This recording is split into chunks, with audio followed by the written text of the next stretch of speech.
Geger Surabaya pecah, ribuan supporter tumpah ruah di Bandara Juanda sambut skuad Garuda jelang FIFA Matchday September 2025. Dari nyanyian, flare, sampai sorakan histeris menyambut Jai Idzes CS, suasana jadi lautan merah putih penuh haru. Apakah ini jadi pertanda kebangkitan besar Timnas Indonesia menuju Piala Dunia 2026? Sejak pagi buta, ratusan supporter sudah memadati area kedatangan.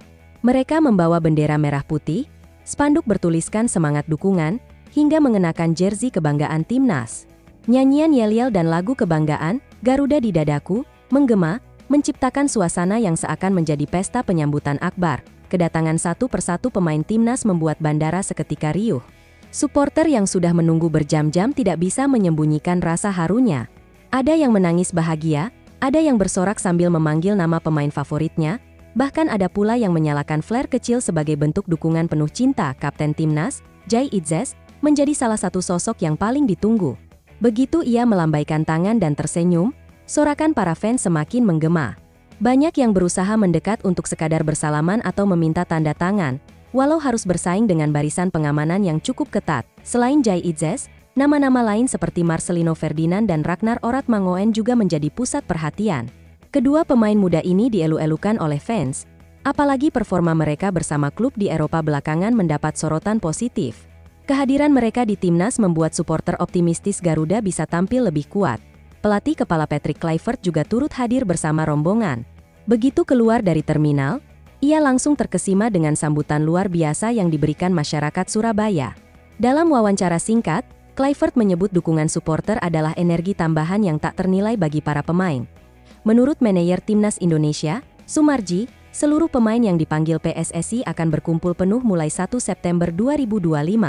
Pemusatan latihan di Surabaya ini dipersiapkan secara intensif untuk menghadapi dua laga FIFA Matchday, melawan Chinese Taipei pada 5 September dan Lebanon pada 8 September, keduanya di Stadion Gelora Bung Tomo. Kedua lawan ini bukan dipilih sembarangan. Chinese Taipei dan Lebanon dinilai punya gaya bermain yang cukup mirip dengan Arab Saudi dan Irak, dua calon lawan berat Indonesia di babak keempat kualifikasi Piala Dunia 2026 mendatang. Dengan begitu, uji coba ini menjadi ajang simulasi penting bagi tim Garuda. PSSI sebelumnya sudah mengumumkan daftar 27 pemain yang dipanggil. Beberapa di antaranya adalah pemain keturunan yang saat ini berkarier di Eropa. Nama-nama seperti Justin Hubner, Elkan Bagot, hingga Tom Haye kembali masuk dalam skuad, menandakan keseriusan PSSI dalam memperkuat Timnas. Selain itu, isu naturalisasi pemain baru juga mencuat. Nama Mauro Zylstra dan Milano Jonathan masih dalam pertimbangan untuk segera melengkapi administrasi. Kehadiran mereka diyakini bisa menambah kedalaman skuad Garuda, terutama di sektor belakang dan lini tengah. Bagi supporter, penyambutan ini bukan sekadar formalitas. Mereka melihat momen ini sebagai simbol persatuan dan kebanggaan. Salah satu perwakilan supporter yang diwawancarai media mengatakan bahwa sepak bola bisa menjadi alat pemersatu bangsa, terutama di tengah situasi nasional yang penuh ketegangan. Suasana semakin haru ketika bus Timnas meninggalkan bandara.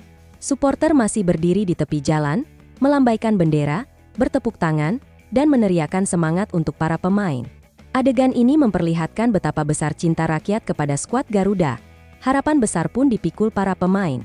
Mereka tidak hanya diminta untuk tampil baik di dua laga uji coba ini, tapi juga sebagai langkah awal menuju target besar, lolos ke Piala Dunia 2026.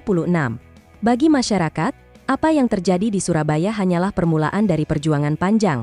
Seorang supporter bernama Rudi, 27 tahun, yang datang bersama komunitasnya, mengaku bangga bisa menyaksikan langsung kedatangan para pemain.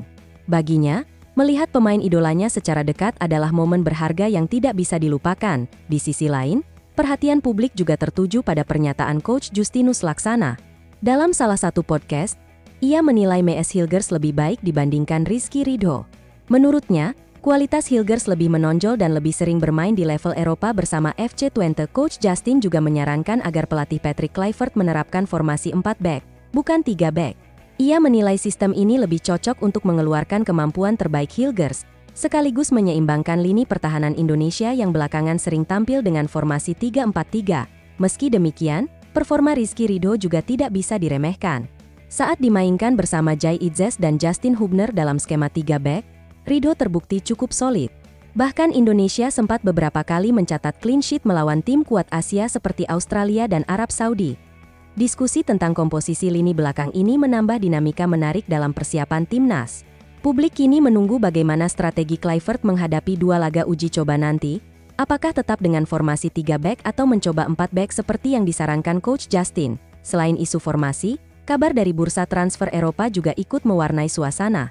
Maes Hilger sempat dikaitkan dengan Crystal Palace setelah klub itu berpotensi kehilangan salah satu back andalan mereka, Marc Guehi, yang dilaporkan semakin dekat dengan Liverpool. Namun kabar itu ternyata hanya spekulasi. Media Inggris tidak menempatkan nama Hilgers dalam daftar pengganti yang benar-benar diincar Palace. Klub tersebut lebih fokus pada nama-nama lain seperti Manuel Akanji, Ousmane Diomande, hingga Evan Endika. Meski begitu, isu transfer ini tetap membuat bangga publik Indonesia. Fakta bahwa pemain naturalisasi timnas sempat masuk dalam radar media besar Eropa menunjukkan kualitas mereka tidak bisa diremehkan. Ini sekaligus membuktikan bahwa PSSI sudah berada di jalur tepat dengan proses naturalisasi. Di balik semua itu, persiapan di Surabaya terus berjalan.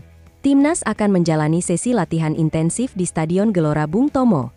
Latihan perdana dijadwalkan tertutup, namun beberapa hari berikutnya akan ada sesi terbuka agar supporter bisa melihat langsung. Ketua PSSI, Erick Thohir, menegaskan bahwa FIFA Matchday kali ini sangat penting.